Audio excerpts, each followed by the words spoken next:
الحمد لله رب العالمين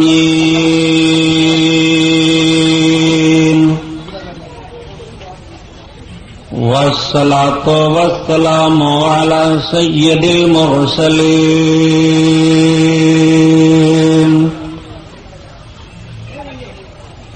وعلى آله الطاهرين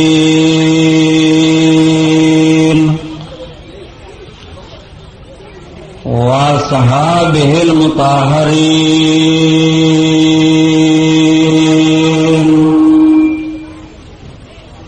وابنه الغوث العظم الجيلاني محي الدين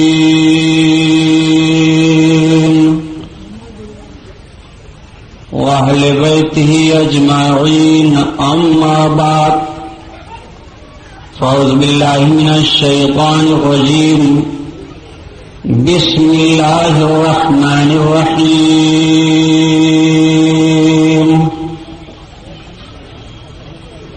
قال الله تعالى في القرآن العظيم والفرقان الحميد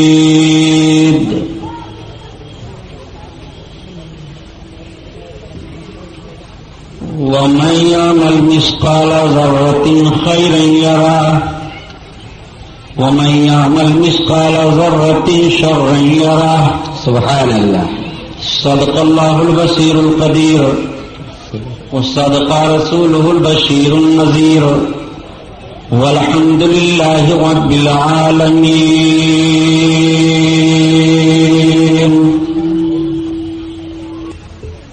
لائق رشد احترام علماء اہل سنت، قابل قدر سامعین حضرات، آئیے ہم اور آپ سب سے پہلے اپنے اور ساری کائنات کے مرکز عقیدت حضور رحمت للعالمین، شفیع المذنبین، رسول گرامی وقار، محبوب پروردگار، دونوں عالم کے مالک و مختار حضور محمد الرسول اللہ صلی اللہ تعالی علیہ وسلم کے دربار پرانوار میں درود شریف کا نذرانہ پیش فرمائیں. پڑھیے بلند آواز سے. اللهم صل على سيدنا مولانا صلی اللہ علیہ نبی علیہ صلی اللہ تعالی علیہ وسلم. صلاۃ و سلام علیک یا رسول اللہ صلی اللہ علیہ وسلم. حضرات، نعت پاک رسول صلی اللہ تعالی علیہ وسلم سے محفل کا آغاز ہو. اعلی حضرت عظیم البرکت آیت من آیات اللہ،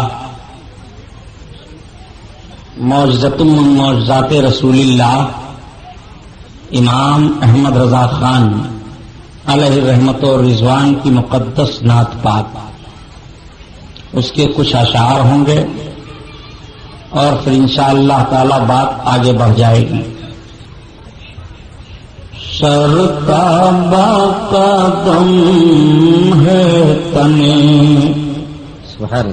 سلطان زمن پھول، سرتابہ قدم ہے تنے سلطان زمن پھول، لب پھول دہن پھول بدن پھول ذقن پھول، ان کا بے ہمارے تو ہلائے نہیں ہلتا، ان کا بھی ہمارے تو ہلائے نہیں ہلتا، تم چاہو تو ہو جائے ابھی کوہ مہن پھول، تم چاہو تو ہو جائے ابھی کوہ مہن پھول، اور کیا بات ہے رضا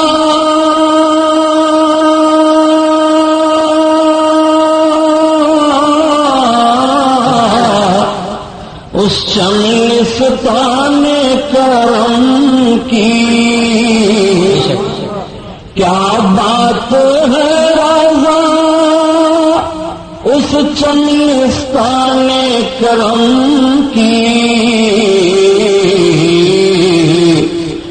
زہرا ہے کلی جس میں حسین و حسن پھول، زہرا ہے کلی جس میں حسین و حسن پھول۔ نبی کونین صلی اللہ تعالی علیہ وسلم نے ارشاد فرمایا کہ حسن اور حسین یہ میرے دونوں پھول ہیں جنت کے۔ آقا کریم صلی اللہ تعالی علیہ وسلم ان دونوں شہزادوں کو سونگھا کرتے تھے، سبحان اللہ، اور ارشاد فرماتے تھے ان سے مجھ کو جنت کی خوشبو آتی ہے۔ سبحان اللہ۔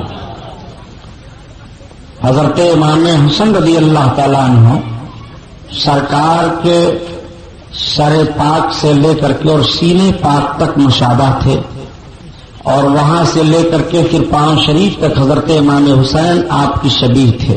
بے شک دونوں بھائی کھڑے ہو جاتے تو مکمل شبیہ مصطفیٰ دکھائی دیتے۔ سبحان اللہ۔ نبی کونین صلی اللہ تعالی علیہ وسلم کو ان دونوں سے بڑا پیار تھا۔ بے شک یہ نواسے ہیں آپ کے، آپ سنتے آئے ہیں کہ حضرت امام علی مقام رضی اللہ تعالی عنہ آقا کریم صلی اللہ تعالی علیہ وسلم کے پشت انور پر سوار ہو جاتے تھے، بے شک اور کس حالت میں؟ نماز کی حالت میں۔ میرے آقا نماز ادا کرتے ہوتے اور امام سرکار کے پشت انور پر سوار ہوتے۔ غور فرمائیے، محبت کا عالم۔ بلکہ یہاں تک روایتوں میں باتیں موجود ہیں کہ جب سرکار سجدہ میں ہوتے تو آقا کے پاؤں شریف کے بیچ سے حضرت امام حسین دوسرے سمت نکل جاتے، لیکن کبھی بھی نبی کونین نے اپنے شہزادے کے تعلق سے منع نہیں فرمایا تھا کہ فاطمہ جب میں نماز پڑھنے لگوں تو ان دونوں کو روکو، ایسی حرکت نہ کریں۔ نہیں، حضرت امام حسین امام حسن کو آقا اپنی گود میں لے لیتے تھے اور لے کر کے ان کے رخسار ولایت کا بوسہ لیا کرتے تھے، سبحان اللہ، اور فرمایا کرتے تھے فاطمہ ان کو رونے نہ دو، ان کے رونے سے مجھے تکلیف ہوتی ہے۔ اب آپ غور فرمائیے کہ حضرت فاطمہ زہرا کی گود میں امامین کریمین اگر روئیں تو نبی کونین صلی اللہ تعالی علیہ وسلم کو تکلیف ہوتی ہے، اور کربلا کے میدان میں امام کے آنسو گرے ہوں گے تو کیا نبی کو تکلیف نہیں ہوئی ہے؟ کیا نبی کونین صلی اللہ تعالی علیہ وسلم کو ایذا نہیں پہنچی ہے؟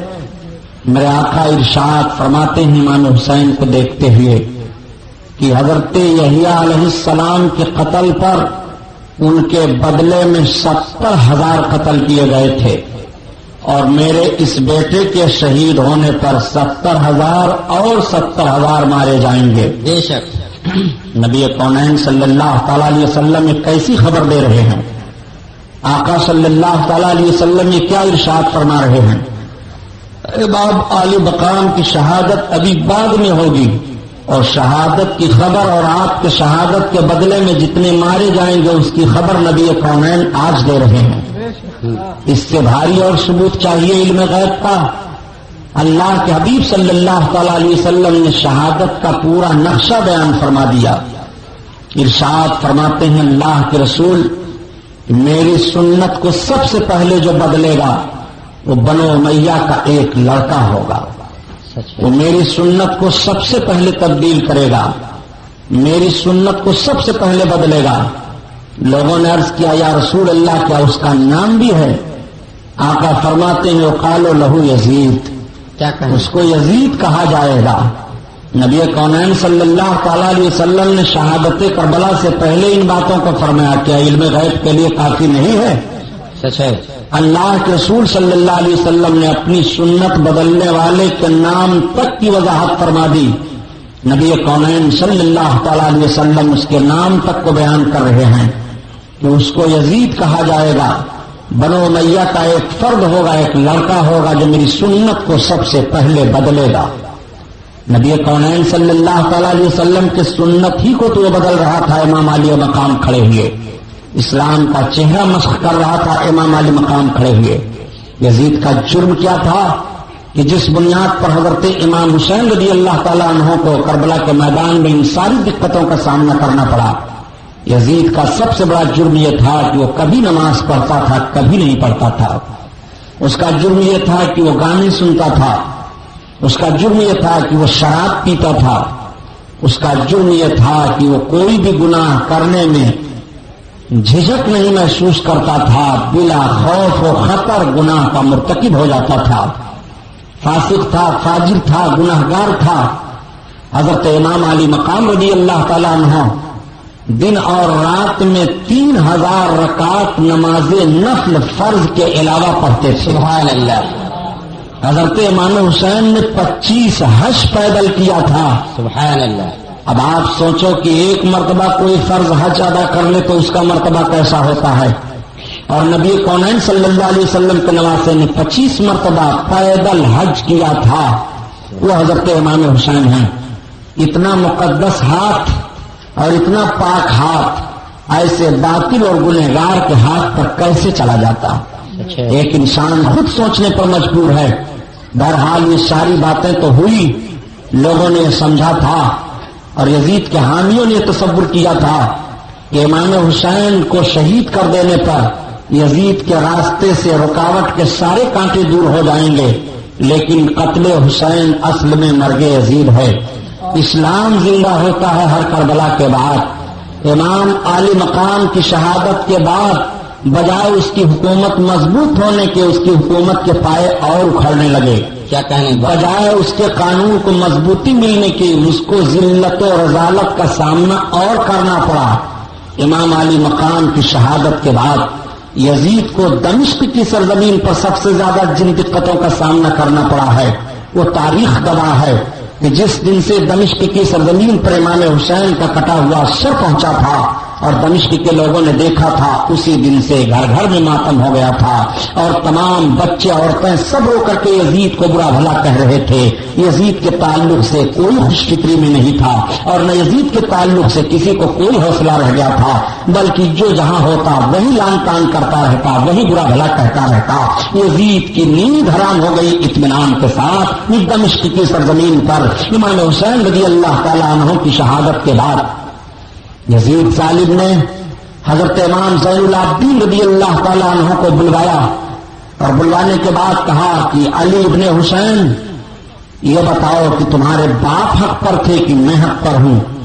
حضرت امام زین العابدین نے ارشاد فرمایا میرے باپ حق پر تھے۔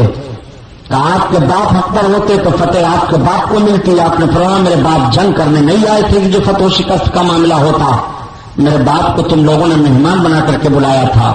کوفہ والوں نے میرے باپ کے ساتھ دھوکہ کیا ہے، اور دھوکہ دھڑی کے ساتھ کسی کو قتل کر دینا یہ کامیابی کی دلیل نہیں ہوتی ہے۔ دنیا اس دھوکے باز کے دھوکے کی تاریخ کو پڑھتی رہے گی اور قیامت تک لعنت ملامت کرتی رہے گی، یہی تمہاری شکست ہے اور یہی میرے باپ کی جیت ہے۔ سبحان اللہ۔ اس نے کہا دیکھو اگر تمہارے باپ حق پر ہوتے تو رب کی طرف سے ایسا نہ ہوتا۔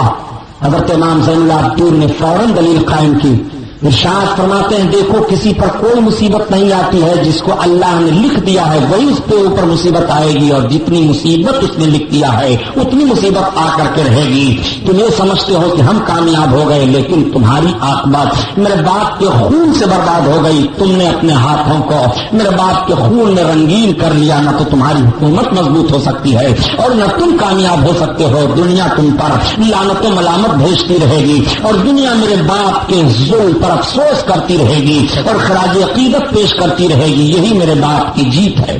بے شک حضرت امام زین العابدین کے سامنے خاموش ہوا۔ اس نے کہا کہ علی ابن حسین تمہارے کچھ مطالبات ہوں تو بتاؤ، تمہاری کوئی ضرورت ہو تو بتاؤ۔ حضرت امام زین العابدین نے فرمایا تم سے میری کوئی ضرورت نہیں ہے، لیکن مطالبات کے تعلق سے تم کہہ رہے ہو تو 3 باتیں میں تمہارے سامنے رکھتا ہوں۔ ایک بات تو یہ ہے کہ میں دمشق کے جامع مسجد میں تقریر کروں گا، اور دوسری بات یہ ہے کہ میرے باپ کے قاتلوں کو میرے حوالہ کر دو، میں انہیں قتل کروں گا، اور تیسری بات یہ ہے کہ میں مدینہ طیبہ جانا چاہتا ہوں۔ یزید نے کہا ٹھیک، اس میں سے تو 2 باتیں میں اسی وقت منظور کرتا ہوں. جامع مسجد میں تقریر کرنے کے لیے آپ کو اجازت ہے. مدینہ طیبہ میں آپ کو پورے قافلہ کے ساتھ روانہ کر دوں گا، لیکن آپ کے باپ کے قاتلوں کو حوالہ کرنے میں مجھے دقت ہے. پھر بھی میں پتہ لگاتا ہوں کہ سر امام کو کربلا کی سرزمین پر کس نے تن سے جدا کیا تھا، اس کو آپ کے حوالے کر دیا جائے. دیکھو امام حسین کی جیت ہو گئی کہ نہیں؟ کیا کہ انتقامی صورت دشمن ہی کی طرف سے پیدا ہو گئی. اس نے اعلان کیا کہ کس نے حسین ابن علی کا سر تن سے جدا کیا تھا. سب انکار کر رہے ہیں. کیا کہ نہ تو شمر بول رہا ہے، نہ تو سنان بول رہا ہے، نہ تو خولی بول رہا ہے، نہ حرملہ ابن کاہل بول رہا ہے، نہ عمرو ابن سعد بول رہا ہے. کوئی اقرار نہیں کر رہا ہے کہ ہم نے سر امام کو تن سے جدا کیا. سب انکار کر رہے ہیں میں نے نہیں مارا ہے. وہ کہہ رہا ہے میں نے نہیں مارا ہے. یزید نے کہا جب مارنے والوں کا تعین نہیں ہو پا رہا ہے تو قاتلوں کو حوالہ کرنے سے میں مجبور ہوں. البتہ آپ چلیے، آپ کو جامع مسجد میں تقریر کرنے کی اجازت دی جا رہی ہے. چنانچہ جمعہ کا دن تھا. مؤذن جیسے اذان دیتا ہے مسجد کھچا کھچ بھر جاتی ہے نمازیوں سے. امام حسین کا بیٹا کربلا کی سرزمین سے جو لٹا پھٹا گیا ہے دمشق کے جامع مسجد میں مصلی امامت پر کھڑا ہو رہا ہے یزید کے سامنے. یہی امام حسین کی جیت ہے اور یہی یزید کی شکست ہو گئی. امام حسین کا لڑکا کھڑے ہو کر کے جب بیان دینا شروع کرتا ہے، یہ لوگوں یہ بتاؤ آج جمعہ کا دن ہے، ابھی مؤذن اذان دے رہا تھا، کس کے نانا کا نام لیا جا رہا تھا، کس کو محمد رسول اللہ کہا جا رہا تھا، دنیا میں کون ہے میرے باپ حسین کے علاوہ جو نبی کا نواسا ہو. تو جامع مسجد دمشق کے لوگوں مصلیوں کی آنکھیں بھیگ جاتی ہیں، ایک کوہرام برپا ہو جاتا ہے. فوراً یزید نے اشارہ کیا مؤذن کو کہ دوبارہ اذان دو. جب مؤذن دوبارہ اذان دینے کے لیے کھڑا ہوتا ہے اور جیسے اس نے کہا اشہد ان لا الہ الا اللہ و اشہد ان محمدن عبدہ و رسولہ پڑھتے ہوئے جیسے اذان کے کلمات پڑھتا ہے کہ اشہد ان محمد رسول اللہ، حضرت امام عالی مقام کے شہزادے امام زین العابدین مؤذن سے کہتے ہیں ٹھہر جا. مؤذن ٹھہر جاتا ہے. آپ کہتے ہیں ایک دمشق کے جامع مسجد میں آنے والے لوگوں میں آپ سے پوچھنا چاہتا ہوں، آج 1 ہفتہ کا عرصہ گزرا ہے. آج ہی کا وہ دن تھا کہ میرے باپ کو کربلا کی سرزمین پر شہید کیا گیا. آج ہی کا وہ دن تھا کہ میرے باپ کے حلق پر خنجر پھیرا گیا ہے. آج ہی کا وہ دن تھا کہ میرے باپ کے حلق پر چھری چلا کر کے خون بہایا گیا ہے کربلا کی سرزمین پر. آج ہی کا دن ہے کہ میں تمہارے سامنے کھڑا ہوں. بتاؤ محمد کسے کہا جا رہا ہے، کس کے نانا کا نام لیا جا رہا ہے؟ سارے لوگوں نے ہاتھ اٹھا کر کے کہا حسین ابن علی زندہ باد، حسین ابن علی پائندہ باد. حسین ابن علی آپ پر ظلم ہوا ہے، یزید نے ظلم کیا ہے، ہم اس کی مخالفت کرتے ہیں. نہ جانے کتنے لوگوں کی روتے روتے ہچکیاں بچ جاتی ہیں. حضرت امام عالی مقام کے شہزادے نے بھری مسجد میں یزیدیوں کو للکارتے ہوئے فرمایا کہ خبردار تمہیں ایسا نہیں کرنا چاہیے جس طرح سے تم لوگوں نے اپنی عاقبت کو برباد کر لی ہے. اب رونے سے کیا ہوگا؟ اب تو تمہیں قیامت تک رونا پڑے گا. اب تمہارے رونے دھونے سے کوئی فائدہ نہیں ہوگا. جب تمہیں رونا تھا تب تم نہیں روئے ہو. تم نے آل رسول کو کربلا کی تپتی ہوئی ریت پر رلایا ہے. تمہیں قیامت تک سکون نہیں ملے گا. حضرت امام زین العابدین رضی اللہ تعالیٰ عنہ کے اس بیان سے دمشق میں ایک ہنگامہ برپا ہو جاتا ہے. امام زین العابدین نکلے، یزید نے جانے کا انتظام کیا. حضرت امام زین العابدین رضی اللہ تعالیٰ عنہ پورے قافلہ کے ساتھ نعمان بن بشیر کی قیادت میں دمشق سے روانہ مدینہ طیبہ کے لیے ہو جاتے ہیں. یہ وہی لٹا پٹا قافلہ ہے کہ جب مدینہ طیبہ کی طرف سے کربلا کی طرف چلا تھا تو امام حسین تھے، جب کربلا کی طرف چلا تھا تو حضرت علی اصغر تھے، جب کربلا کی طرف چلا تھا تو علی اکبر جوان بیٹے تھے، جب کربلا کی طرف چلا تھا تو حضرت قاسم تھے، جب کربلا کی طرف یہ جوان قافلہ نورانی چلا تھا تو تمام اہل بیت اطہار تھے، تمام لوگ تھے. لیکن آج یہی لٹا پٹا قافلہ اب کوفہ سے دمشق اور دمشق سے مدینہ طیبہ کی طرف جا رہا ہے. تو امام حسین کیا امام حسین تشریف فرما نہیں ہے، علی اکبر قاسم کی جوانی نہیں ہے، عباس علم دربار کی قیادت نہیں ہے. یہ لٹا پٹا قافلہ چلا جا رہا ہے. اور جب مدینہ الرسول کے قریب پہنچا ہے تو سنو مسلمانوں، جیسے مدینہ والوں کو پتا چلا حسین ابن علی کا لٹا ہوا قافلہ آ رہا ہے، پورے مدینہ کے لوگ باہر نکل آئے ہیں. عورتوں کی چیخیں بلند ہو جاتی ہیں، بچے اپنے ماؤں کی گودوں سے اچھلنے لگتے ہیں. اے ماں ہمیں اس قافلے کو دکھا دو جس قافلے میں حسین گئے تھے اب نہیں ہیں، اس قافلے کو دکھا دو جس قافلے میں علی اکبر گئے تھے اب نہیں ہیں، اس قافلے کو دکھا دو جس قافلے میں عباس گئے تھے اب نہیں ہیں، اس قافلہ کو دکھا دو جس قافلہ میں طاقتی بھی سکینہ آ رہی ہیں، اس قافلہ کو ہمیں دکھا دو جو لٹا پٹا قافلہ آ رہا ہے، بچے ماؤں کی گودوں میں تڑپ جاتے ہیں، ماؤں کی آنکھیں بھیگ جاتی ہیں، یہ بھیڑ لگ جاتی ہے مدینہ طیبہ والوں کی، روتے ہوئے حضرت امام زین العابدین اپنے نانا جان کی قبر انور پر حاضر ہوتے ہیں اور ساری داستان عرض کرتے ہیں،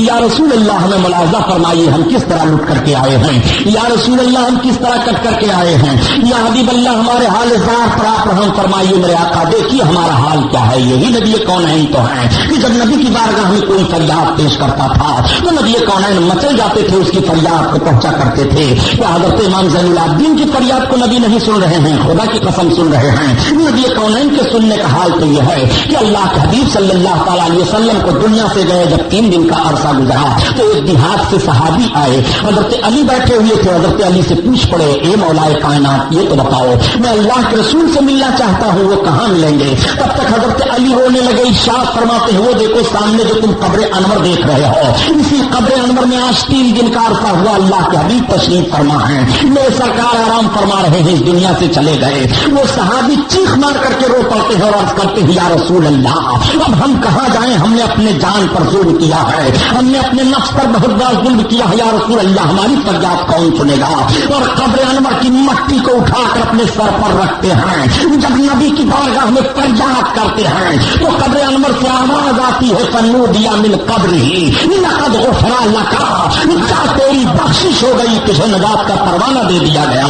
نبی کونین صلی اللہ تعالیٰ علیہ وسلم کے دربار اقدس سے نجات کا پروانہ مل جاتا ہے، تبھی تو اعلیٰ حضرت عظیم البرکت فرماتے ہیں اے لوگوں نبی کی بارگاہ میں تم فریاد کرو تو نبی سن کیوں نہیں رہے ہیں کہ فریاد امتی جو کرے حال زار میں، کیا کہنے بہت فریاد امتی جو کرے حال زار میں،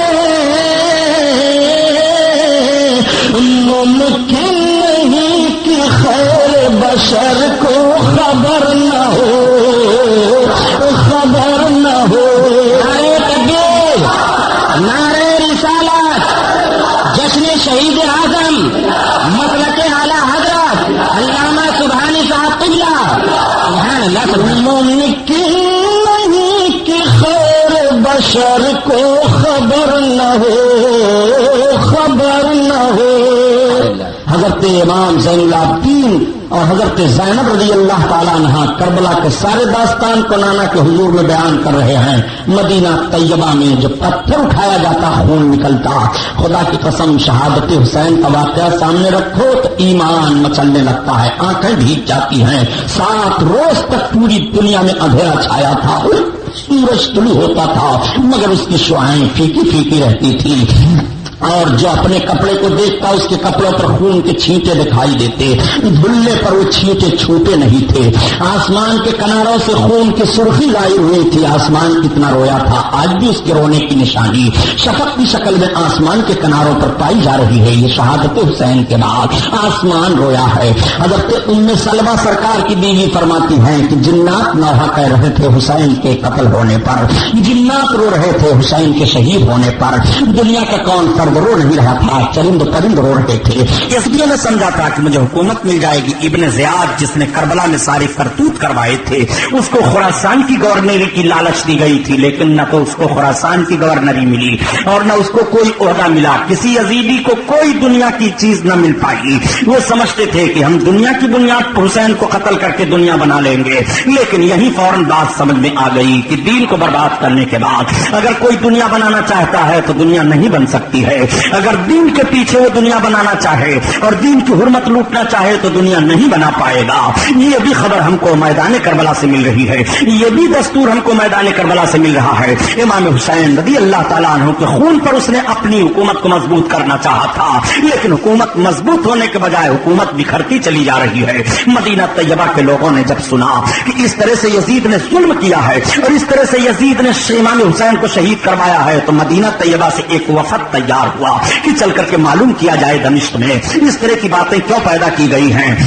چنانچہ ایک وفد مدینہ طیبہ کا بڑے بڑے تابعیوں پر اور بڑے بڑے متقیوں پر مجتمع ہو کر کے دمشق جاتا ہے. یزید کو جیسے پتا چلا کہ مدینہ طیبہ سے ایک وفد آ رہا ہے ہمارے حالات کو جاننے کے لیے, تو اس نے پوری تیاری کر لی. وفد جا کر کے پہنچا, وفد نے سارا پتہ لگایا اور پتہ لگانے کے بعد چلنے لگا تو یزید نے بڑے تحفے تحائف دیے. وفد مدینہ طیبہ آ کر کے رو رو کر کے بیان دینا شروع کیا کہ اس نے امام حسین کو ظلماً قتل کیا ہے. امام حسین اس کے ہاتھ پر ہاتھ کیسے دے دے؟ وہ صحیح ہے نماز نہیں پڑھتا ہے, وہ صحیح ہے شراب کا عادی ہے, وہ صحیح ہے گانے سنتا رہتا ہے, وہ صحیح ہے کتوں اور بندروں کا کھیل دیکھتا رہتا ہے. یہ صحیح ہے کتوں اور بندروں کے کھیل دیکھنے والے کے ہاتھ پر امام حسین ہاتھ کیسے دے دیتے؟ مدینہ طیبہ کے لوگ بکاؤ نہیں تھے, انہوں نے جو اپنی آنکھوں سے دیکھا تھا مدینہ طیبہ میں پوری حقیقت حال کو بیان کر دیا. اب مدینہ طیبہ کے لوگوں نے یزید کی بغاوت کر دی. میں آپ سے پوچھنا چاہتا ہوں جو خام خواہ ہوٹلوں پر بیٹھ کر کے یزید کے ہمنما بنتے ہیں اور کبھی یزید کی تعریفیں کیا کرتے ہیں,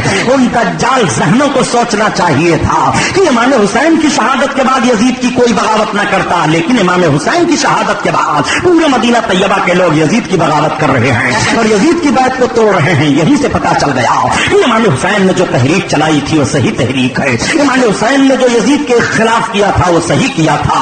امام حسین کی شہادت ہو رہی ہے اور شہادت کے بعد مدینہ طیبہ میں یزید کے خلاف بغاوت ہو رہی ہے. پتا یہ چلا پیارے کہ مدینہ طیبہ کے لوگوں نے بغاوت کی تو امام حسین کے بغاوت پر بغاوت کی ہے, امام حسین کی تحریک پر تحریک چلائی گئی ہے.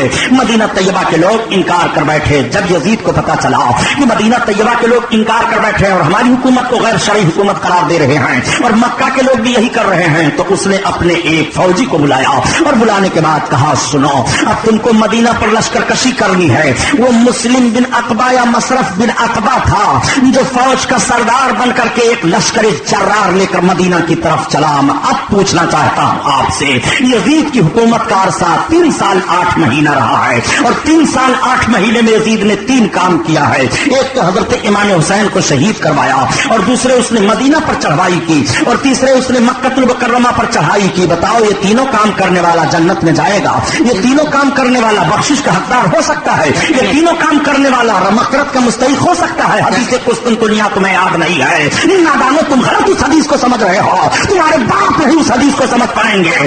جب قسطنطنیہ کی جنگ ہوئی ہے تو یزید کی عمر 4 سال کی تھی اور 4 سال کا بچہ اس جنگ میں نہیں گیا تھا.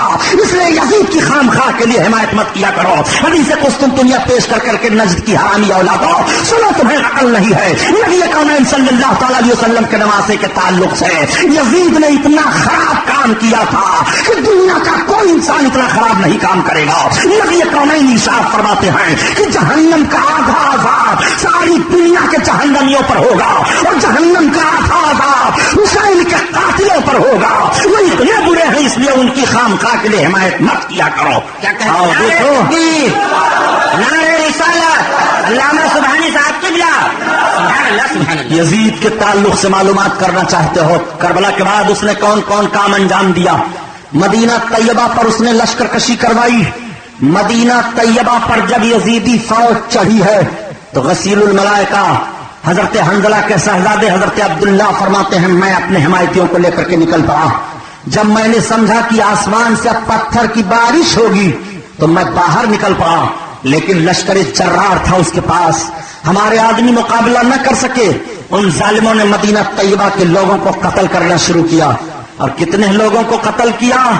10,000 سے زائد تابعیوں کو, اس میں صحابی بھی تھے اور تبع تابعین بھی تھے, اشراف تھے. 10,000 سے زائد لوگوں کو قتل کیا.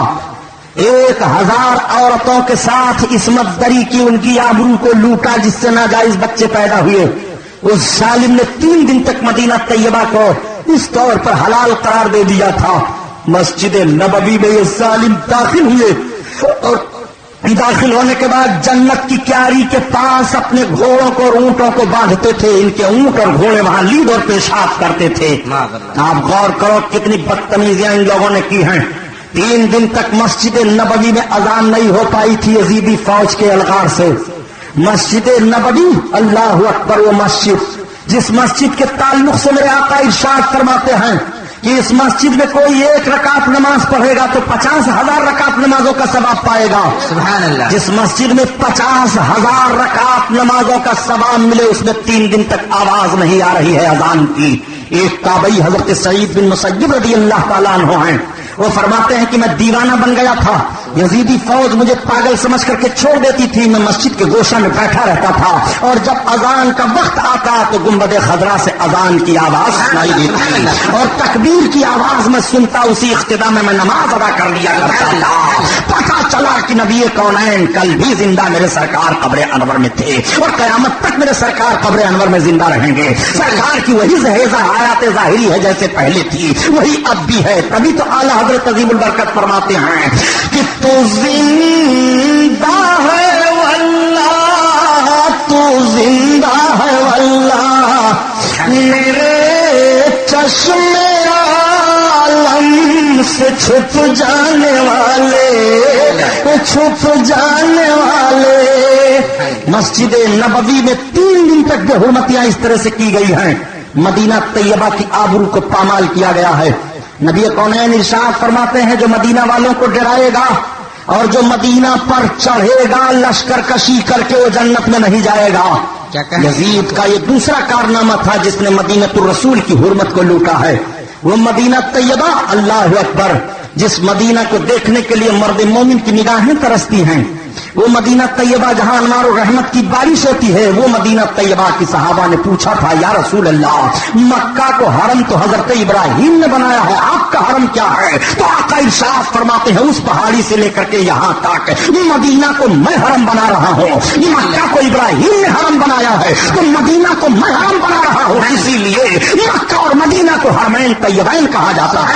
سبحان اللہ سبحان اللہ۔ اعلیٰ حضرت عظیم البرکت اسی لیے فرماتے ہیں مدینے کے خطے خدا تجھ کو رکھے، سبحان اللہ۔ مدینے کے خطے خدا تجھ کو رکھے، غریبوں فقیروں کو ٹھہرانے والے، ٹھہرانے والے، اور حرم کی جانی اور قدم رکھ کے چلنا، حرم کی زمین اور قدم رکھ کے چلنا، ارے سر کا موقع ہے او جانے والے، او جانے والے۔ ایک عاشق کی آواز یہ ہے اور یزیدیوں کا پلان یہ ہے مدینہ برباد کر دیا جائے معاذ اللہ۔ مدینہ طیبہ کی اس طرح سے بے حرمتی ان نادانوں نے کی۔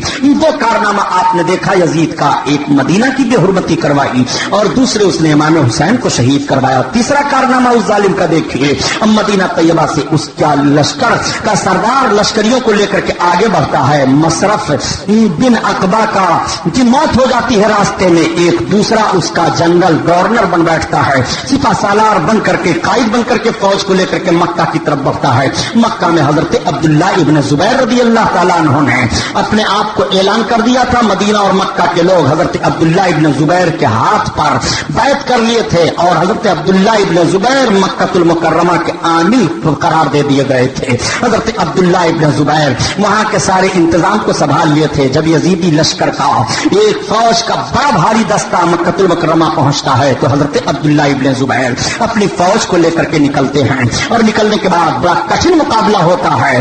معاملہ یہاں تک تھا کہ کعبہ شریف کے غلاف پر ان ظالموں نے دور دور سے پتھر پھینکنا شروع کیا، منجنیق سے پتھر بھر بھر کر کے پھینکتے تھے، جس سے اتنے پتھروں کی بارش کعبہ پر ہوئی کہ غلاف کعبہ جل گیا، اس میں آگ لگ گئی، کعبہ جل رہا تھا، اس کے پردے جل رہے تھے، ادھر حمص میں یزید کی موت ہو رہی تھی، یزید مر رہا تھا۔ خانہ کعبہ کی ان لوگوں نے بے حرمتی کی، اسی خانہ کعبہ کے پردے میں حضرت ابراہیم علیہ الصلوۃ والتسلیم کے چھری کے نیچے اسماعیل علیہ السلام کے بدلے میں جو میڈھا آیا تھا اس کی کھال بھی تھی، اس کی سینے بھی تھی اور بہت سارے تبرکات تھے، وہ سب اسی میں جل گئے۔ ان ظالموں نے کعبہ کی بے حرمتی کی۔ بتاؤ کعبہ کو جو آگ لگوا دے وہ جنت میں جائے گا، جو کعبہ کو جلا دے وہ جنت میں جائے گا۔ خدا کی قسم، کعبہ کی حرمت اپنے رب سے پوچھو، کعبہ کا وقار تمہارا رب بیان فرماتا ہے، الم تری کیف فعل ربک بصحاب الفیل. اسی کعبہ کو ڈھانے کے لیے جب ابرہہ آیا تھا اور ابرہہ نے کہا تھا میں کعبہ کو اٹھا لے جاؤں گا اور اپنے شہر میں رکھ کر کے میں وہیں کعبہ بناؤں گا, تو رب تعالیٰ نے حفاظت فرمائی تھی اور ابرہہ کے سارے ہاتھیوں اور فوجیوں کو مختصر چھوٹے سے پرندے ابابیلوں کے ذریعے سے ہلاک کر دیا تھا. مگر دیکھو اس کعبہ کی بے حرمتی یزیدی کر رہے ہیں اور غلاف کعبہ کو جلا رہے ہیں. رب کتنا علم و بردبار ہے کہ کعبہ جل رہا ہے اور اب تعالیٰ علم فرما رہا ہے. ایک مرتبہ کعبہ کی بے حرمتی اور یزیدیوں کے بعد کی گئی تھی. کرامتی فرقہ پیدا ہوا تھا. اس کرامتی فرقہ کے لوگوں نے عین حج کی حالت میں کعبۃ اللہ کی بے حرمتی کی تھی اور ایک ظالم کعبہ پر چڑھ گیا تھا, پیشاب کرنے لگا تھا. حضرت علامہ سمودی رحمۃ اللہ علیہ فرماتے ہیں میری نگاہ دیکھ رہی تھی, میں رونے لگا اور میں نے عرض کیا پروردگار تو کتنا علم و بردبار ہے کہ تیرے گھر کی بے حرمتی ہو رہی ہے. وہ ظالم وہیں سے گرا, اس کا سر پھٹ گیا, جہنم میں پہنچ گیا. وہ کعبہ ہے خدا کی قسم. اور رب کے محبوب ارشاد فرماتے ہیں جب تمہاری پہلی نظر کعبہ پر پڑے تو جو دعا تم مانگو گے اللہ تعالیٰ قبول فرما لے گا. کعبہ کا وقار ہے, دیکھتے رہو تو تمہارے گناہ معاف ہو جائیں گے.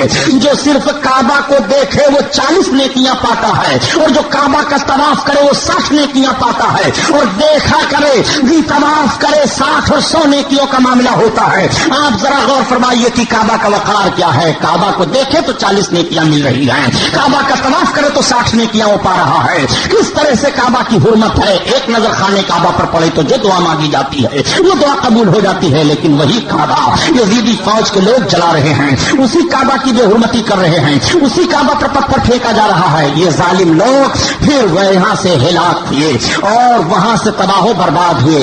یزید کا معاملہ یہ ہوا کہ یزید کی موت کیسے ہوئی. 3 سال 8 مہینہ حکومت کرنے کے بعد اس کی موت کے 2 اسباب بتائے جاتے ہیں. ایک سبب تو یہ ہے کہ یہ زیادہ سے زیادہ شراب پیتا تھا اور شراب پینے کی بنیاد پر یہ ظالم کا پھیپھڑا خراب ہو گیا تھا, کولنج کے درد میں یہ مبتلا ہوا اور اس کے بعد مر گیا. دوسری وجہ بتائی جاتی ہے کہ یہ سیر و شکار کا عادی تھا. ایک مرتبہ یہ شکار کھیلنے کے لیے گیا اور پہاڑیوں کے درمیان سے گزرتا ہوا چلا گیا. ایک عیسائی لڑکی پر یہ عاشق ہو جاتا ہے دیکھ کر کے کہ بڑی حسین و جمیل ہے, خوبصورت ہے. پھر دوسرے دن اس کے پاس گیا, تیسرے دن کسی طرح سے اس سے بات ہو گئی. اس لڑکی کو پتا چلا یہی امیر شام ہے, اسی کو یزید ابن معاویہ کہا جاتا ہے, اسی نے علی ابن حسین کو شہید کروایا ہے. لڑکی نے کہا ٹھیک ہے تم آؤ, تم سلطان ہو, تم آؤ, تم عامر ہو, جو تم کہو ہم کرنے کے لیے تیار ہیں. اس نے چوتھے دن اپنے ساتھیوں کو پیچھے چھوڑ دیا اور یہ ظالم خود گیا اور لڑکی کو اپنے گھوڑے پر بٹھا کر کے اس کا مقصد تھا کہ محل میں لایا جائے گا. لڑکی نے اپنے بغل میں ایک خنجر چھپا لیا تھا. جب وہ گھوڑے پر بیٹھ گئی اطمینان و سکون کے ساتھ, تھوڑی دور تک یہ چلا تھا, مستی میں تھا, ادھر ادھر کی باتیں ہو رہی تھی کہ تب تک اس بچی نے خنجر نکالا اور نکالنے کے بعد اس طرح پھرتی سے مارا کہ وہ زمین پر چلا آیا. پھر اس نے پھرتی سے دوسرا وار کر دیا. اب یہ سنبھل نہ سکا, اس خنجر سے اس نے چیر پھاڑ کر کے رکھ دیا اور وہاں سے نکل گئی. اس کے ساتھی تلاش کرتے ہوئے پہنچے تو دیکھا کہ اس کی لاش کٹی پھٹی پڑی ہے. پھر اٹھا کر کے لا کر کے اس کو زمین میں دفنایا. ایک موت کی وجہ یہ بھی بتائی جا رہی ہے. چنانچہ ہمس کے شہر میں یزید کی قبر جہاں بنی ہوئی ہے اس قبر پر آج بھی شیشہ گلانے کی فیکٹری لگی ہوئی ہے. جب خلافت بنو عباسیہ قائم ہوئی اور بنو عباسیہ کا پہلا خلیفہ عبداللہ صفاح ہوا تو اس نے کہا یزید کی قبر تلاش ہو, اس کی قبر کھود کر کے اس کی ہڈیاں جلائی جائیں گی. چنانچہ جب اس کی قبر ظالم کی کھودی گئی تو سیاہ ہڈیاں جلی ہوئی ملی جیسے کوئلہ کی شکل میں ہو. پھر بھی ان ہڈیوں کو جلایا گیا اور وہیں پر شیشے کی فیکٹری لگا دی گئی ہے. کل بھی یہ عذاب میں تھا, آج بھی یہ عذاب میں ہے اور آخرت کا عذاب ابھی باقی ہے. یہیں سے امام حسین کی شان سمجھ لو کہ یزید کی قبر کا نشان نہیں ہے, ہڈیاں جلائی جا رہی ہیں کھود کر کے, لیکن امام حسین کا روزہ عراق میں چمک دمک رہا ہے. امام حسین کا روزہ دکھائی دے رہا ہے. لوگ روزہ کی زیارت کرنے کے لیے جا رہے ہیں, قبر کا بوسہ لے رہے ہیں, چوکھٹ چوم رہے ہیں, اپنے لیے باعث برکت سمجھ رہے ہیں. قتل حسین اصل میں مرگ یزید ہے, اسلام زندہ ہوتا ہے. ہر کربلا کے بعد امام حسین کے خون کے بعد یزید کی حکومت مضبوط نہیں ہوئی, بلکہ جب یزید مر گیا اور یزید کے لڑکے کو اس پر تخت نشین کیا جانے لگا تو 6 مہینے تک وہ بیمار رہا. اس نے لوگوں کو بلایا, کہا سنو مجھ کو یہ سلطنت نہیں چاہیے, مجھ کو یہ عمارت نہیں چاہیے, مجھ کو یہ سب کچھ نہیں چاہیے. میرے باپ نے بہت غلط کیا تھا.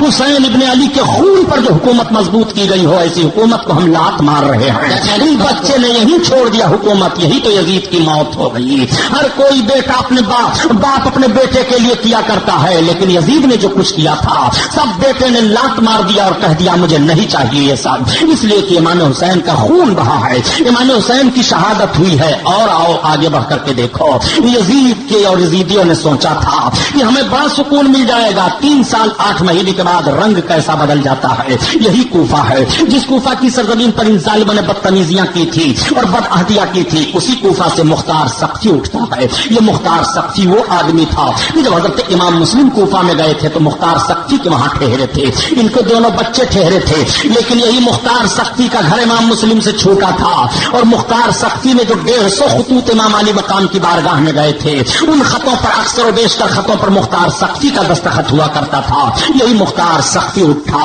اور اس نے ایک فرضی خط گڑھ لیا حضرت امام حسین کے بھائی محمد بن حنفیہ کی طرف سے, اور اعلان کر دیا لوگوں میں کہ میں قاتلان حسین سے بدلہ لینا چاہتا ہوں. پبلک اکٹھا ہونے لگی, اس لیے کہ بات حضرت امام حسین کی تھی. ان کا جوش سرد نہیں ہوا تھا, انتقادی معاملہ ان کا سرد نہیں ہوا تھا. سارے لوگ اٹھ پاتے ہیں اور اٹھنے کے بعد سب مختار سقفی کا ساتھ دینے کے لیے تیار ہو جاتے ہیں. جب حضرت محمد بن حنفیہ کو پتا چلا کہ مختار سقفی نے اس طرح سے کیا ہے, میری طرف خط منسوب کیا ہے, تو آپ نے کوئی اعتراض نہیں کیا, بلکہ ارشاد فرمایا کہ اگر نماز رسول کا وہ بدلہ لینا چاہتا ہے تو مجھے کوئی اعتراض نہیں ہے. حضرت محمد بن حنفیہ کی طرف سے اب اسے اجازت مل گئی اور تقویت مل جاتی ہے. وہ اور اب لوگوں میں جا جا کر کے پرچار کرنا شروع کر دیتا ہے. ایک پورا جتھا تیار کر لیتا ہے. اس کے ساتھ شامی تلواریں آ جاتی ہیں, بہادر کوفی اس کے ساتھ آ جاتے ہیں. اس نے کہا سب سے پہلے حکومت بنانے کا معاملہ ہمارا یہ ہے کہ سب سے پہلے حسین ابن علی کے قاتلوں کا انجام ہم دیکھیں گے اور ان سے بدلہ لیں گے, ہم ان کو چھوڑیں گے نہیں. ایک ایک کو چن چن کر کے مارا جائے گا. چنانچہ اس نے اعلان کر دیا کہ قاتلان حسین میں سے جو بھی ملے اسے قتل کیا جائے گا. سب سے پہلے شمر پکڑا جاتا ہے, اور جب شمر گرفتار کیا گیا, لایا جاتا ہے مختار سقفی کے سامنے, تو مختار سقفی نے کہا کہ تم ہی وہ آدمی ہو, تم ہی نے امام حسین کے حلق پر خنجر پھیرا تھا, ظالم تو ہی ہے, اور تو ہی نے اس طرح کی بدتمیزی کی تھی. تو وہ رونے اور کانپنے لگا اور اس نے کہا کہ مجھے معاف کیا جائے, میں یہ نہیں جانتا تھا کہ مجھ سے جو یہ کام کروایا جا رہا ہے اس میں اتنی خرابیاں ہیں, میں تباہ ہو گیا, میں ہلاک ہو گیا. مختار سقفی نے کہا ظالم, اس وقت تم نے اپنی تباہی کو نہیں سوچا تھا, اور اس وقت جب تو ظلم کر رہا تھا امام علی مقام اور ان کے اہل و عیال پر, تب تجھے نہیں خبر تھی کہ تیرا نتیجہ کیا ہوگا. اب میں بتاتا ہوں کہ تجھے سزا کیسی دی جاتی ہے. اس ظالم کے جسم کا ایک ایک حصہ مختار سقفی نے کٹوایا, اور کٹوانے کے بعد کہا اسے تڑپا تڑپا کر کے مارو تاکہ دنیا کے لوگ عبرت حاصل کریں کہ حسین کے قاتل کا انجام اس طرح سے ہوتا ہے. ٹھیک 3 سال کے بعد انجام ذرا دیکھتے چلو. شمر مار دیا جاتا ہے, اور اس کے بعد پھر عمرو بن سعد کا گھیراؤ ہوتا ہے. عمرو بن سعد کے گھر کو گھیرنے کے بعد جب اسے گرفتار کر کے نکالا گیا اور عمرو بن سعد سے پوچھا گیا تو کیا کر رہا تھا, تو وہ کہتا ہے میں گوشہ نشین ہو گیا تھا, مجھے سیاست سے کوئی مطلب نہیں ہے, مجھ کو اب کوئی ان سارے کاموں سے مطلب نہیں ہے, میں تو صرف اللہ اللہ کر رہا تھا. عمرو بن سعد کو للکارتے ہوئے مختار سقفی نے کہا حرام خور, یہ بتا کہ جب امام حسین کو تو لے کر کے 22,000 کی فوج شہید کروانے پر تلا ہوا تھا تب تیری عبادت کہاں گئی تھی, تب تیرا گوشہ نشین ہونا کہاں گیا تھا. اس لیے اب کوئی بہانہ نہیں چلے گا, اب ضرور تجھے مارا جائے گا, اور جب ضرور تجھے سزا دی جائے گی. کانپنے لگا, مجھے چھوڑ دیا جائے. کہا نہیں اس کے لڑکے کو لاؤ سامنے. عمرو بن سعد کے لڑکے کو لایا گیا سامنے, کہا تو اپنے باپ کے سامنے کھڑا ہو جا, اور تیرے سامنے تیرے باپ کے جسم کا ایک ایک حصہ کاٹا جا رہا ہے. یہ ظالم ہے جس نے حسین ابن علی پر تیر چلایا تھا, اس لیے پہلے اس کی دونوں آنکھیں تیر چلا کر پھوڑ دو, اس کے دونوں ہاتھ کاٹ لو, پاؤں کی انگلیاں کاٹ ڈالو. یہ تڑپے جب تڑپ جائے اور سرد ہو جائے تو اس کے جسم کا ایک ایک حصہ اتارو اور کھولتے ہوئے تیل میں ڈال دیا جائے. یہی کروایا تھا مختار سقفی نے, اور بتا دیا تھا دنیا کے لوگوں کو کہ دیکھو قاتلان حسین کا انجام کیسا ہوتا ہے, دیکھو امام حسین کا خون کیسا رنگ لا رہا ہے. شمر مارا جا رہا ہے ذلت و رسوائی کے ساتھ, عمرو بن سعد مارا جا رہا ہے ذلت و رسوائی کے ساتھ. جب عمرو بن سعد اپنے بیٹے کے سامنے قتل کیا جا رہا تھا تو بیٹا کانپنے لگا, میری نگاہوں کے سامنے میرے باپ کو ذبح نہ کرو. تو مختار سقفی نے کہا یاد کر لے, امام حسین کے سامنے امام حسین کے شہزادے کیسے شہید ہوئے تھے, امام حسین کے سامنے علی اکبر کو کیسے شہید کیا گیا تھا, امام حسین نے کس طرح سے صبر و شکر سے کام لیا تھا, اور ان اللہ مع الصابرین کا پیغام کربلا کی سرزمین پر دیا تھا جب ان کے بھائی عباس کا بازو ان کے سامنے کٹا تھا. ظالم سوچ لے تکلیف کیسے ہوتی ہے, تم کو سوچنا چاہیے. اس طرح سے تڑپا تڑپا کر کے مختار سقفی نے مروایا. اب حرملہ ابن کاہل پکڑا جاتا ہے. یہ وہ حرملہ ابن کاہل مردود ہے کہ جب حضرت امام علی مقام رضی اللہ تعالیٰ عنہ حضرت علی اصغر کو لے کر کے کوفیوں کے سامنے گئے تھے اور کہا تھا کہ پانی کے چند قطرے میرے بیٹے کو دے دو، تو بجائے پانی کا قطرہ دینے کے ان ظالموں نے تیر کا نشانہ بنایا تھا اور یہ ظالم حرملہ ابن کاہل نے تیر چھوڑ دیا تھا. وہ تیر سنسناتا ہوا آیا تھا حضرت علی اصغر کے حلق میں لگا تھا اور خون کا فوارہ بہا تھا تو امام کا چہرہ سرخ ہو گیا تھا.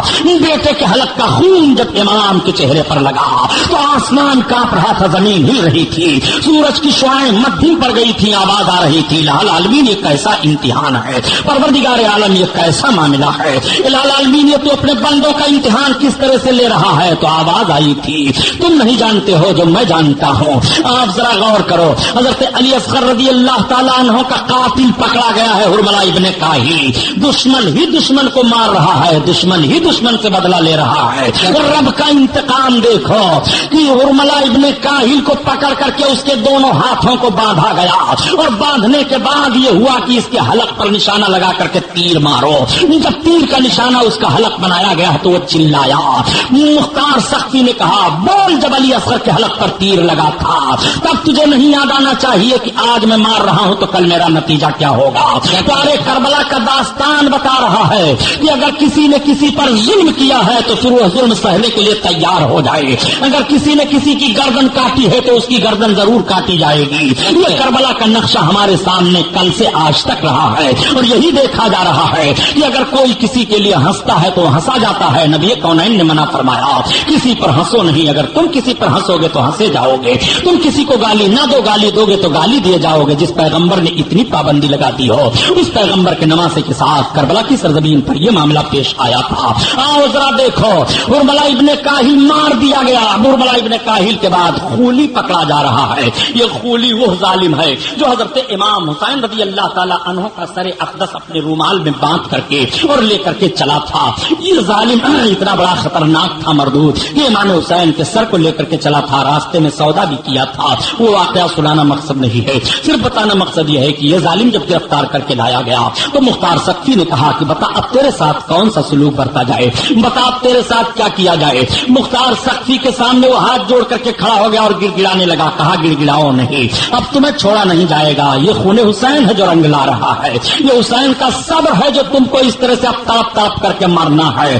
ظالم تم نے نہیں سوچا تھا جس دن تم نے تلوار اٹھائی تھی حسین کے خلاف اس ظالم کی گردن مروا دی گئی اور اس کو پھینکوا دیا گیا کہ کتے نوچ ڈالیں اس کی لاش کو اور اس کے لاش پر اس کے سر پر دہی ڈال دو تاکہ پرندے نوچ ڈالیں اور دنیا کے لوگ عبرت حاصل کر لیں کہ قاتلان حسین میں سے ہر ایک ایک کے لیے اس طرح سے بدلہ کا معاملہ ہوتا ہے. چنانچہ اب سنان بن مالک پکڑا گیا.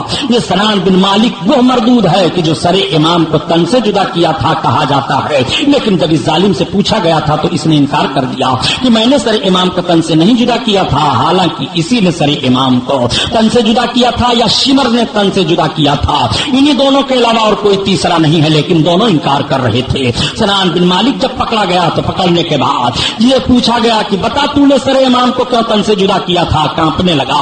بتا تجھے دنیا کتنی ملی. کچھ مجھے دنیا نہیں ملی. بتا یزید کی حمایت میں جو تو نے کربلا کے میدان میں اپنی بہادری کے جوہر دکھائے تھے تیرے جوہر کیا ہوئے. وہ رونے اور کانپنے لگا. مجھے معاف کر دیا جائے، مجھے معاف کر دیا جائے، مجھے معاف کر دیا جائے. میں نہیں ہوں امام حسین کے سر کو تن سے جدا کرنے والا. ظالم تو ہی ہے تن کو سر کو تن سے جدا کرنے والا. معاف نہیں کیا جائے گا. تجھے اس وقت سوچنا چاہیے آج دنیا کا عذاب دیکھ کر کے تو معافی مانگ رہا ہے اور کل جب تجھے قیامت میں عذاب دیا جائے گا تو کیا تیرا معافی قبول کیا جائے گا؟ کیا تیرا عذر قبول کیا جائے گا؟ حرام خور دنیا بنانے کے لیے تو نے اہل بیت رسول اللہ کو اس طرح سے ستایا تھا. دنیا بنانے کے لیے تو نے نماز رسول کے حلق پر خنجر چلایا تھا. دنیا بنانے کے لیے تو دین کو برباد کرنے کی کوشش کر رہا تھا. متقی پرہیزگار جو 25 حج پیدل کیا ہو، 3000 رکعت نماز نفل پڑھ رہا ہو، جس کے منہ میں ان کے نانا کی مقدس انگلیاں رہی ہوں جو چوسا ہو، جو رسول کائنات کے دوش مبارک پر سوار رہا ہو. ظالم تو ان کے سینے پر سوار ہوا تھا. تجھے نہیں چھوڑا جائے گا.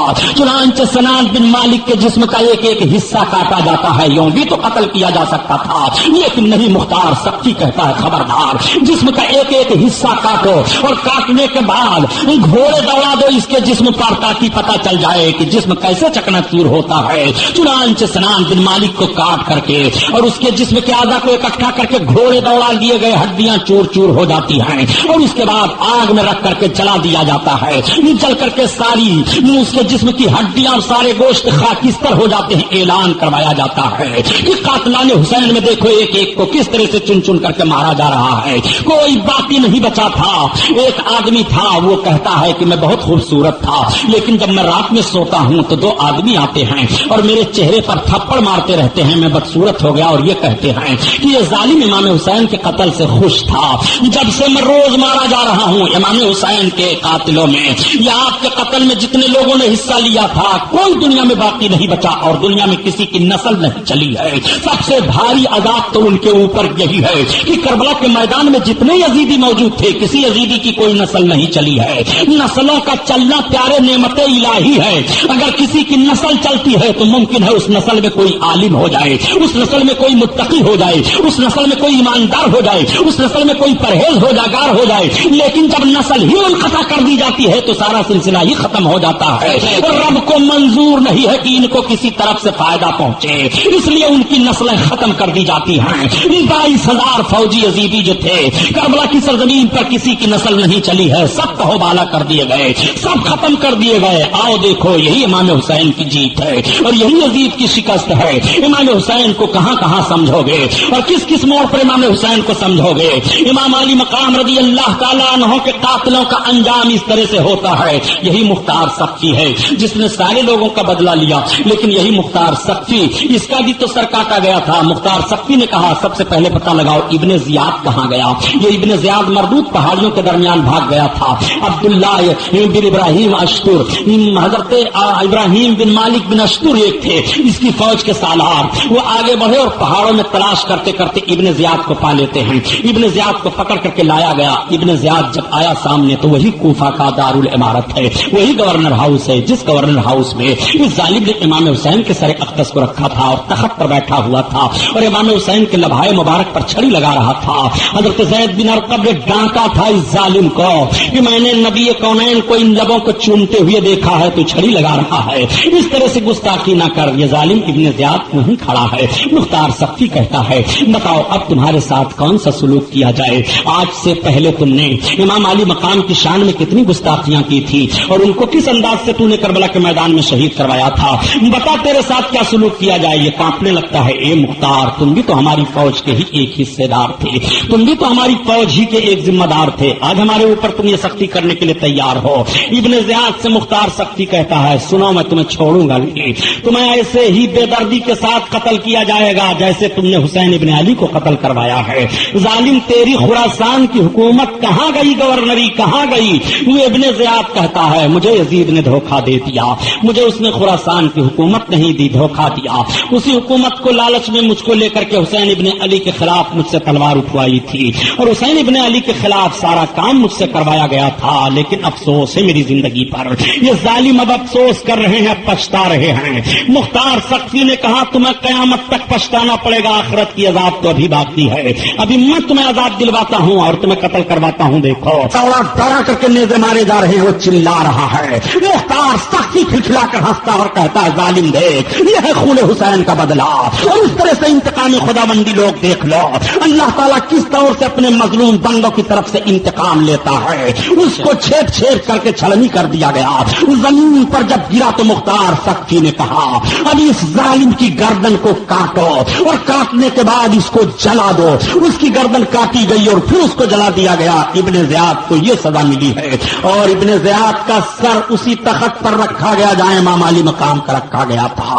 ایک ایک یزیدی چن چن کر کے مارے جا رہے ہیں۔ امام حسین کا ایک یزیدی کیوں کے فوج میں رہنے والا تھا، اس نے کہا کہ جب لوگ کہتے ہیں کہ یزیدی فوج میں جتنے لوگ شامل تھے امام حسین کے قتل میں سب مار دیے گئے اور سب کسی نہ کسی مصیبت میں پھنس گئے، میں بھی تو اس فوج میں تھا لیکن مجھے کوئی مصیبت نہیں آئی ہے۔ اتنا کہہ کر کے یہ ظالم اٹھا اور اپنے گھر کے چراغ کے بتی کو کھینچنے لگا، تب تک آگ کی لپٹ آئی اور اس کو آگ لگ گئی۔ بجھا رہے ہیں لوگ، بجھ نہیں رہا ہے، جلتا چلا جا رہا ہے، پیاس پیاس چلاتا چلا جا رہا ہے، جل کر کے وہیں خاکستر ہو گیا۔ لوگوں نے امام حسین کی اس کرامت کو دیکھا۔ دیکھو امام حسین کی کرامت کل بھی ظاہر تھی، آج بھی ظاہر ہو رہی ہے۔ امام حسین کا کوئی قاتل نہیں بچتا ہے۔ امام علی مقام کے دھوکہ بازوں میں سے مختار سقفی بھی تھا، اس کی بھی سزا سنا۔ مختار سقفی کو مصعب نے مروایا اور مصعب کو مروان بن عبد الملک نے مروایا. یہ تینوں کا سر وہیں پر رکھا گیا تو مروان بن عبد الملک نے چھوڑ دیا پھر تخت امارت کو, کہا ہم یہاں نہیں رہیں گے, یہ بڑی منحوس جگہ ہے. حکومتوں کے معاملات بدلتے رہے, حکومتوں میں افراد بدلتے رہے. بنو امیہ میں کئی لوگ آئے حکومت کرنے کے لیے حضرت امام حسین کی شہادت کے بعد, لیکن ایک فرد ایسا آتا ہے جن کا نام حضرت عمر بن عبد العزیز رضی اللہ تعالیٰ عنہ ہے. یہ بھی خلفائے بنو امیہ میں سے ہیں. جب حضرت عمر بن عبد العزیز خلیفہ ہوئے تو سب سے پہلے آپ نے اہل بیت اطہار کے تعلق سے خدمات کا ان کے دستور متعین کیے, اور سب سے پہلے حضرت عمر بن عبد العزیز نے ان لوگوں کو پتہ لگانا شروع کیا جو حضرت امام حسین کے خلاف تھے. سب کو کڑی سزا دلائی جانے لگی اور سب کو کڑی سزا میں مبتلا کیا جانے لگا. یہی حضرت عمر بن عبد العزیز ہیں جو لوگ اس طرح سے کہہ دیا کرتے ہیں اور اس طرح سے چلانے لگتے ہیں کہ یزید اور امام حسین کی بغاوت, یزید کی لڑائی اس نوعیت کی تھی, اس نوعیت کی تھی, وہ سنیں. اور کچھ لوگ یزید کو رضی اللہ تعالیٰ عنہ کہتے ہیں. ارے یار لاؤڈ اسپیکر بند ہو جائے گا, ایسے ہی بول دوں گا. آواز پہنچ رہی ہے کہ نہیں؟ درود شریف پڑھ لو. صلی اللہ علیہ نبی والہ صلی اللہ تعالی علیہ وسلم. صلاۃ و سلام علیک یا رسول اللہ صلی اللہ تعالی علیہ وسلم. سنیے تو میں عرض یہ کر رہا تھا کہ حضرت امام حسین رضی اللہ تعالیٰ عنہ کے قاتلوں میں سے کوئی نہیں باقی بچا تھا. آؤ سنو, اتنا مضبوط حوالہ دے رہا ہوں, ایمان تازہ ہو جائے گا. یہی خلفائے بنو عباسیہ میں سے حضرت عمر بن عبد العزیز ہیں. حضرت عمر بن عبد العزیز رضی اللہ تعالیٰ عنہ اتنے پاک باز خلیفہ ہیں الحمدللہ کہ جب یہ خلافت کی ذمہ داری سنبھالتے ہیں حضرت عمر بن عبد العزیز, تو آپ نے اپنی بیوی کو بلایا اور ارشاد فرمایا کہ اب میں تمہیں طلاق دینا چاہتا ہوں. بیوی نے کہا کیوں؟ آپ نے فرمایا جو تمہارے لیے آشائش و آرام کا ماحول ہمارے ساتھ تھا, اب مجھے خلافت کی ذمہ داری سونپی جا رہی ہے, وہ آرام تمہیں نہیں ملے گا. کہا جب آرام کے دن تھے تب میں آپ کے ساتھ تھی, اب دقت کے دن آئے ہیں تو میں ساتھ نہیں چھوڑوں گی. کچھ بھی پریشانی اٹھانی پڑے تو آپ فرماتے ہیں سب سے پہلے تم اپنے زیورات کو صدقہ کر دو اور ضرورت بھر کے لیے کپڑے رکھو, بقیہ سارے کپڑے صدقہ کر دو. وہ حضرت عمر بن عبد العزیز رضی اللہ تعالیٰ عنہ ہیں. حضرت عمر بن عبد العزیز کی امانت داری کا حال یہ تھا کہ جب چراغ جلاتے حکومت کا کام دیکھتے تب تو حکومت کی طرف سے چراغ جلتا بیت المال کی طرف سے, اور جب اپنا کام دیکھتے تو اپنے تیل سے چراغ جلایا جاتا, حکومت کے تیل سے جو چراغ جلتا تھا اسے حضرت عمر بن عبد العزیز بجھوا دیتے تھے. کیا کہہ رہے ہیں, یہ وہ حضرت عمر بن عبد العزیز ہیں. ایک مرتبہ ان کے شہزادے نے کہا ابا حضور کل عید ہونے والی ہے, آپ 1 مہینے کی پیشگی تنخواہ پہلے لے لیں, 1 مہینے کی پیشگی تنخواہ آپ لے لیں تاکہ عید ہو جائے. 1 مہینہ پیشگی تنخواہ لے لیجئے تاکہ عید ہو جائے. حضرت عمر بن عبد العزیز رضی اللہ تعالیٰ عنہ نے عامل کو لکھا کہ مجھے پیشگی 1 مہینہ کی تنخواہ دے دی جائے. جب حضرت عمر بن عبد العزیز کا پرچہ پہنچا عامل کے پاس جو وزیر خزانہ تھا, تو عامل نے کہا کہ سنیے, آپ کو کیا معلوم ہے کہ آپ 1 مہینہ زندہ رہیں گے؟ اگر آپ کو معلوم ہو کہ آپ 1 مہینہ زندہ رہیں گے تو لے لیجئے پیشگی تنخواہ. حضرت عمر بن عبد العزیز کی آنکھیں بھیگ جاتی ہیں, آپ فرماتے ہیں اب میں پیشگی تنخواہ نہیں لوں گا. عامل نے کہا اے امیر المومنین, یہ میں نہیں چاہتا ہوں کہ آپ دنیا سے جائیں تو اپنے سر پر قرضہ لے کر جائیں. یہی حضرت عمر بن عبد العزیز رضی اللہ تعالیٰ عنہ ہیں. ان کی بارگاہ میں کسی نے یزید کو رضی اللہ تعالیٰ عنہ کہہ دیا. رضی اللہ تعالیٰ عنہ کہا تو حضرت عمر بن عبد العزیز نے اس کو 20 کوڑے لگوائے. خاندان کے ہیں, بنو امیہ کے افراد میں سے ہیں. 20 کوڑے حضرت عمر بن عبد العزیز نے لگوایا تھا کہ تو نے یزید کو رضی اللہ تعالیٰ عنہ کیوں کہا. اگر حضرت عمر بن عبد العزیز کا دور ہوتا تو یزید نوازوں کو چھوڑا جاتا. اس لیے امام حسین کی شان میں گستاخیاں نہ کرو, ان سے محبت رکھو, ان سے پیار رکھو اور ان کی لگن اپنے دل میں بسائے رکھو. انشاءاللہ تمہاری دنیا بھی بنی رہے گی, آپ کا دین بھی بنا رہے گا.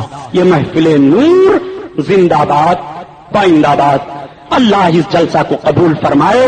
وما علینا الا البلاغ. السلام علیکم.